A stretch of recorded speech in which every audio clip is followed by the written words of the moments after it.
Bienvenue sur Africandou, on est toujours à Marrakech avec le Women in Africa Summit et nous sommes avec l'économiste Ludovic Subran du groupe Euler Hermès. Vous êtes un de ceux qu'on appelle les He for She.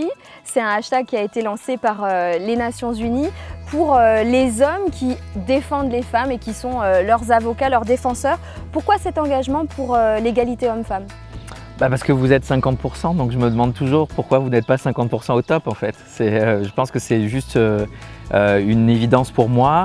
En tant qu'économiste, il y a des raisons claires d'inégalité, de patrimoine au début des vies des femmes, que ce soit sur l'éducation, la santé, l'accès notamment. Il y a des inégalités d'opportunités. On a encore ces différences salariales très fortes. Et puis des inégalités de ce que les sociologues appellent l'agence, c'est-à-dire que les femmes ont encore trop peur de prendre des risques, de lever la main pour un projet, pour une idée, pour lancer leur entreprise. Les 3/4 de la production alimentaire africaine viennent de femmes qui font de l'agriculture vivrière. La moitié des entrepreneurs au Nigeria sont des femmes. Un quart des startups du numérique sont dirigées par des femmes. C'est juste, les chiffres sont là pour montrer que le poids des femmes est là.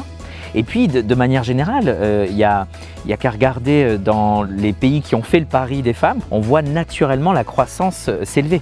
Donc moi, je suis persuadé que c'est un gisement de croissance inexploité. Et quand on parle d'économie, qu'on soit homme ou femme, on a le même potentiel pour faire de grandes choses. On le voit avec les entrepreneurs sur le continent, on a quand même des histoires de succès de femmes africaines. Pour conclure, est-ce que l'égalité des droits pour les femmes passe par les hommes ? Forcément, parce que c'est l'affaire de tous. C'est-à-dire que les hommes reconnaissent que des clients sont potentiellement des clientes, que des banquiers sont potentiellement des banquières et que des fournisseurs sont potentiellement des fournisseuses. Peut-être que si on écoutait davantage les femmes, on aurait plus de solutions. En tout cas, vous avez conquise.